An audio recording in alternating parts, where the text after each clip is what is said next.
నమస్తే,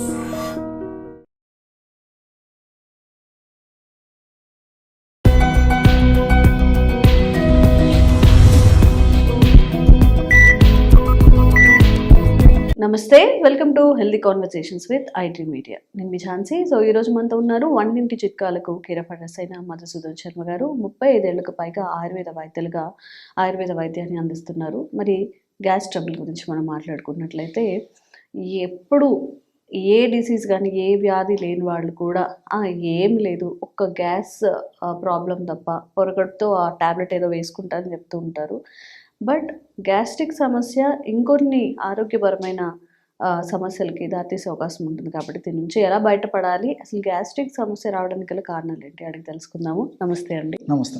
సో అంటే ఆడవాళ్ళని కాదు, మగవాళ్ళని కాదు, గ్యాస్ట్రిక్ సమస్యతో బాధపడుతూ ఉంటారు. సో వాళ్ళకి ఈరోజు ఒక మంచి అంటే ఇంట్లో చేసుకునే ఏదైనా రెసిపీ కానీ లేదా ఆహారపు అలవాట్లు, జీవనశైలి విధాన మార్పులు తెలియజేయండి. ఓకేమా. మనం గూగుల్ సెర్చ్ చేసినట్లయితేమా అనేక రకాలైన ఆరోగ్య సమస్యల గురించి లక్షలాది మంది సెర్చ్ చేసేటువంటి అత్యంత సర్వసాధారణమైన ప్రాబ్లం గ్యాస్ట్రిక్ ట్రబుల్ సమస్య. సో గ్యాస్ట్రిక్ ట్రబుల్ సమస్య గురించే చాలా మంది వెతుకుతున్నట్టు కూడా మనకు తెలుస్తుంది గూగుల్ సెర్చ్లో ఏ రెమెడీస్ ఉన్నాయని చెప్పేసి. సో దీన్ని బట్టి మనకు తెలిసింది ఏంటంటే చాలా మంది సఫర్ అవుతున్నారమ్మా. ఏదో మరి వాళ్ళకు తెలియక, అవగాహన లోపం చేత, మరి డాక్టర్ల సలహా లేకుండా కూడా ఎక్కువ శాతం మంది దీర్ఘకాలం పాటు విచక్షణ రహితంగా విచ్చలవిడిగా ఏదో ట్యాబ్లెట్స్ మింగడం కానీ, ఆ చప్పరిచే ట్యాబ్లెట్స్ వాడుకోవడం కానీ, యాంటాసిడ్స్ ఇలాంటివి వాడుకోవడం కానీ చేస్తుంటారమ్మా. సో వైద్యుల సలహా మేరకు వాడుకుంటే మంచిది, కానీ వైద్యుల సలహా లేకుండా మరి విచ్చలవిడిగా ఆ ఇష్టానుసారంగా వాడుకోవడం ఏమాత్రం మంచిది కాదు, క్షేమదాయకం కాదు, ఆరోగ్యదాయకం అంతకన్నా కాదమ్మా. కాబట్టి అసలు గ్యాస్ట్రిక్ ట్రబుల్ వచ్చేందుకు కారణం ఏమిటంటే తెలిసి తెలియక చేసేటువంటి పొరపాట్లు.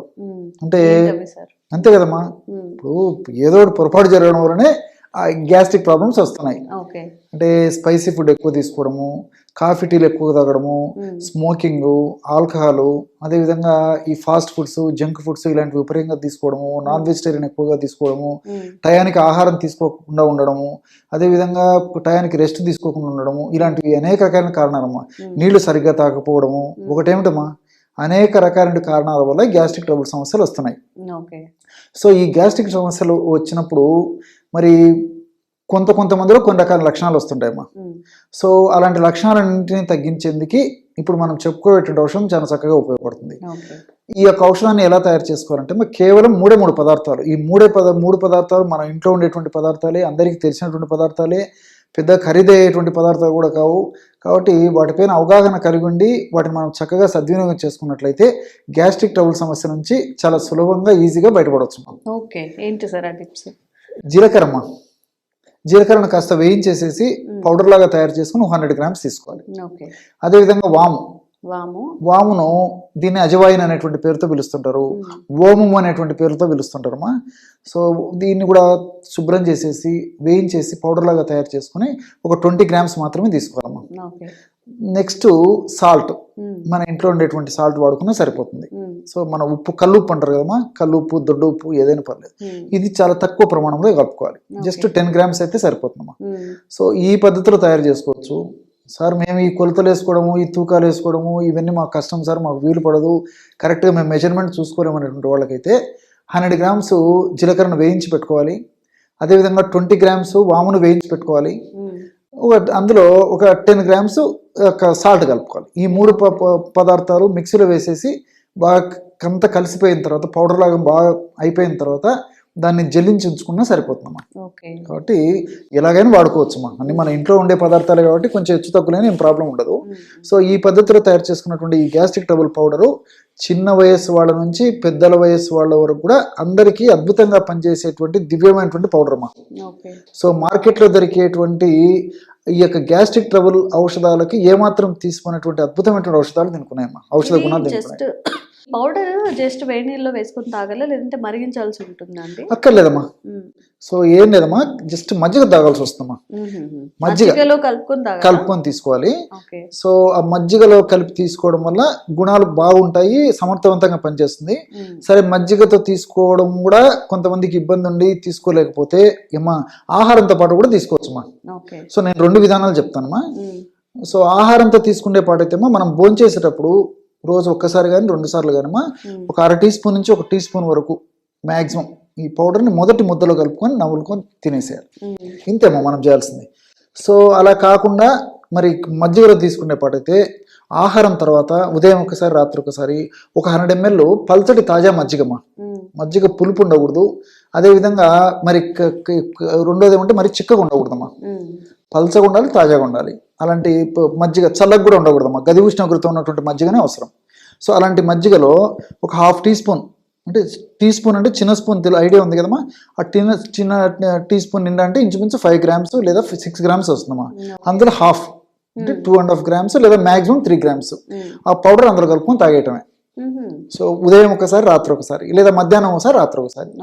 కేవలం ఈ ఔషధం ఈ పద్ధతిలో వాడుకోవడం వల్ల చాలా అద్భుతంగా సమర్థవంతంగా తీసుకున్నటువంటి మొదటి రోజే దాని యొక్క ప్రభావాన్ని చూపించేటువంటి అద్భుతమైనటువంటి శక్తివంతమైనటువంటి ఔషధ గుణాలు ఇందులో ఉన్నాయమ్మా. సో గ్యాస్ట్రిక్ ట్రబుల్ సమస్య అనేసరికి నేను ఇంతకుముందు చెప్పినట్లు ఒక్కొక్కరికి ఒక్కొక్క రకమైన లక్షణాలు, కొంతమందికి కొన్ని రకాల లక్షణాలు వస్తుంటాయమ్మా.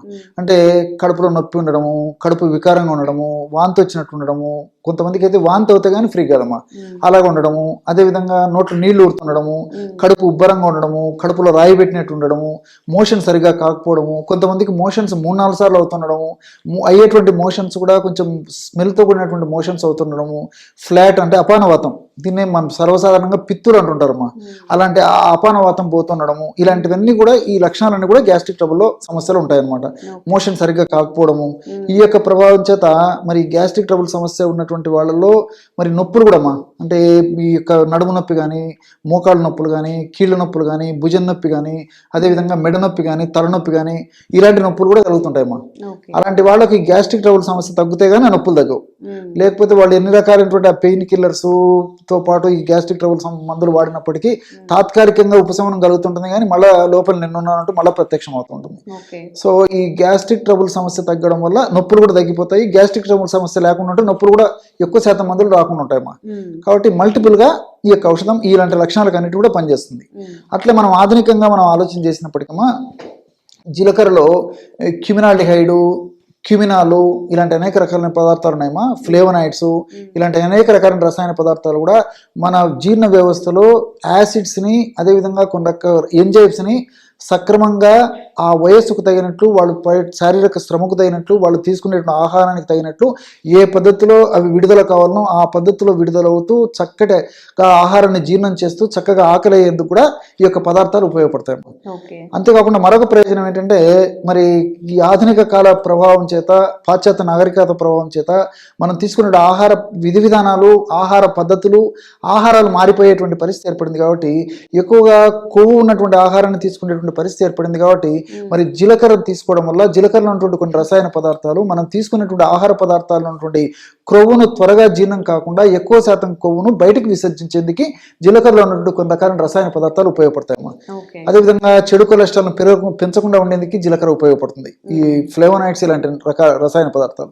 అట్లే వాములో థైమాలు, థైమోక్వినాన్ ఇలాంటి రసాయన పదార్థాలునేమో ఇవి కూడా జీర్ణ వ్యవస్థను సక్రమంగా గాడిలో ఉంచేందుకు, జీర్ణ వ్యవస్థ సంబంధించిన ఇబ్బందులు రాకుండా ఉండేందుకు, ముఖ్యంగా విరేచనం సక్రమంగా అయ్యేందుకు, ప్రేగుల కదలికలు బాగా జరిగేందుకు, కొలెస్ట్రాల్ చెడు కొలెస్ట్రాల్ పెరగకుండా ఉండేందుకు ఈ రసాయన పదార్థాలు ఉపయోగపడతాయి. అట్లే సాల్ట్ అమ్మా, ఈ సాల్ట్ ఎక్కువ ప్రమాణంలో వాడుకోవడం వల్ల ఇబ్బందికరంగా ఉంటుంది, కానీ తక్కువ ప్రమాణంలో వాడుకోవడం వల్ల ఈ సాల్ట్ కూడా మన దేహానికి, దేహ ధర్మాలు సక్రమంగా నిర్వర్తించడానికి అవసరం. కాబట్టి మనం తక్కువ ప్రమాణంలో ఈ సాల్ట్ వాడుకోవడం వల్ల ఈ యొక్క సాల్ట్ జీర్ణ వ్యవస్థను సక్రమంగా పనితీరును మెరుగుపరచడమే కాకుండా ఈ వాము యొక్క ఔషధ గుణాలని, జీలకర్ర యొక్క ఔషధ గుణాలని మరింత రెట్టింపు చేసి మరింత సమర్థవంతంగా పనిచేసి ఇది దోహదకారిగా కూడా ఉపయోగపడుతుందమ్మా. సో ఈ విధంగా మల్టిపుల్ బెనిఫిట్స్ ఉంటాయి. కాబట్టి మనకు తెలిసినటువంటి ఔషధమే అన్ని మనకు సైడ్ బెనిఫిట్స్ ఉంటాయి, ఎలాంటి సైడ్ ఎఫెక్ట్స్ ఉండవు. కాబట్టి క్షేమదాయకంగా వాడుకోవచ్చు. అంతేకాకుండా మరి ఇంతకుముందే నేను చెప్పినట్లు ఆధునిక నాగరికత, పాశ్చాత్య పుణ్యం అని చెప్పేసి మన ఆహార విధి విధానాలు మారిపోయాయమ్మా. మరి ఎక్కువ శాతం మందులు మీరు గమనించి ఉంటారు, కనీసము నెలలో 3 సార్లు 4 సార్లు లేదా 5 సార్లు లేకపోతే అంతకు మించిన సార్లు రాత్రిపూట లేటుగా ఆహారం తీసుకోవడము, పార్టీలో ఫంక్షన్స్ అటెండ్ కావడము, ఆ పార్టీలు ఫంక్షన్స్లో కూడా మరి ఎక్కువ కార్బోహైడ్రేట్స్, ఎక్కువ ఫ్యాట్ ఉన్నటువంటి food, junk food, fast foods ఇవన్నీ తీసుకోవడం జరుగుతుందమ్మా. మరి ఈ నేపథ్యంలో మరి కనీసం వారంలో 2 సార్లు ఈ యొక్క ఔషధాన్ని కనీసం రాత్రిపూట మనం విశ్రాంతి తీసుకునేటప్పుడు కప్పు మజ్జిగలో కలిపేసి వారంలో 2 సార్లు తీసుకోవడం వల్ల మనం తెలిసి చేసే మిస్టేక్స్ కానీ తెలియక చేసేటువంటి మిస్టేక్స్ వల్ల మన బాడీకి కలిగేటువంటి అనారోగ్యాలు రాకుండా ఉండేందుకు ఈ యొక్క ఔషధం చక్కగా ఉపయోగపడుతున్నాం. కాబట్టి వారానికి 2 సార్లున్నా ఈ ఔషధాన్ని నేను చెప్పినటువంటి పద్ధతిలో వాడుకోవడం వల్ల కూడా మన బాడీ ఆరోగ్యము దెబ్బతినకుండా ఉండేందుకు అవకాశం ఏర్పడుతుంది. Okay okay, thank you sir. Okay. And for more videos, Please subscribe to iDream. Please subscribe to iDream. Please subscribe iDream. And please subscribe to iDream. For more videos, subscribe to iDream. please like, share and subscribe to the channel. Congratulations, iDream. subscribe to iDream. Subscribe to iDream. So subscribe to iDream Media. iDream ki iDream team అందరికి huge congratulations. Please subscribe iDream Media. Please subscribe to iDream. Subscribe iDream. Please subscribe to iDream.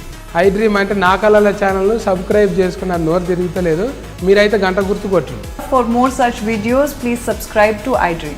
Subscribe to iDream. Please subscribe to iDream. Please subscribe iDream Media. Please do subscribe to iDream. Please subscribe to iDream Media. For best entertainment and information, please subscribe iDream. And don't forget to subscribe to iDream.